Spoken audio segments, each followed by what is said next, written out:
President-elect Donald Trump has a message for Republicans and Democrats: get together. In a series of tweets, Trump says the two sides need to design a replacement for Obamacare. The tweets contradict Trump's advice to Republicans a day earlier to stay focused on blaming Democrats for the law. And joining us now is Genevieve Wood, Senior Fellow in Communications with the Heritage Foundation, and Bob Cusack, Editor-in-Chief of The Hill. Thank you for being here. Good to be here. Happy New Year. Happy New Year to you. Genevieve, Speaker Ryan said today that House Republicans are going to offer an alternative to Obamacare. For the last 7 years, they've been saying they've been trying to get rid of Obamacare. We do not have a plan from them.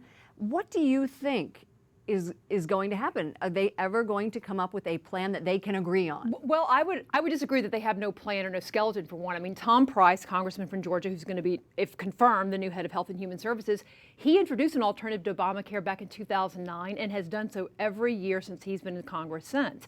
That's contained a lot of the ideas that you're talking about, whether it's tax credits, whether it's allowing people to buy health care across state lines. A lot of the ideas you hear Republicans talking about now, they've had some plans in Congress to do it, but the focus has been repeal, because you got to do that first before you can put together other major legislation. I'll add one other point. I don't think the Republican answer ought to be a new massive health care bill to replace the massive health care bill they want to get rid of. That was part of the problem with Obamacare, was that everything in the kitchen sink in it. And everything was in it. Bob, Maine Senator Susan Collins has said that she will not support repealing Obamacare if it is tied to defunding Planned Parenthood. So even if the House successfully votes to repeal, what happens when it gets to the Senate? Well, in the Senate, they have 52 Republicans, so they can afford to lose 2 Republicans at most. If it's 50-50, then Mike Pence would be the tie-breaking vote.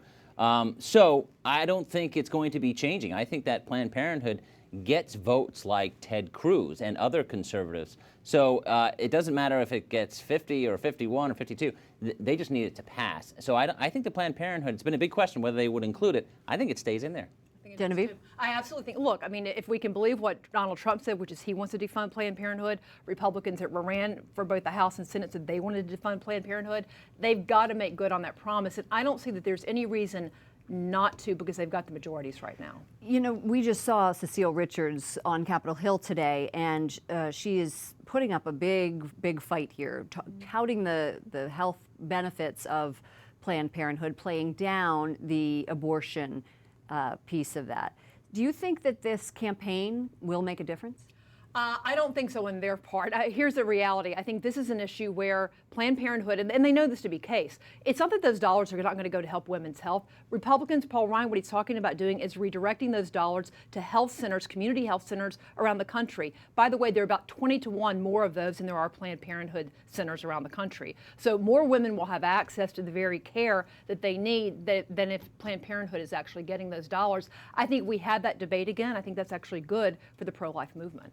And just to move on, Bob, next week confirmation hearings begin with Senator Jeff Sessions, and conservatives really want him to be Attorney General. Many do. Should we expect fireworks, however? Oh, we're going to definitely see some fireworks. Now, remember, they only need a majority of Republicans. So, and this is also, it's going to be an interesting decision for Democrats. This is one of their own, one in the upper chamber. But before he was a senator, 1986, he was up for confirmation. He was rejected, actually, by a Republican Senate. But I think they're going to press him on how he would enforce the Voting Rights Act.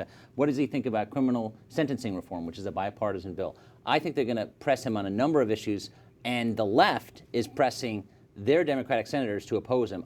I think some will, and I think some will actually might support Sessions. Quickly, very quickly. There's a number of Democratic senators who are going to be up for re-election just a couple of years, and they're going to want to be concerned about that. That's right. Okay, right. Genevieve Wood, Senior Fellow in Communications with the Heritage Foundation. Bob Cusack, Editor-in-Chief at The Hill.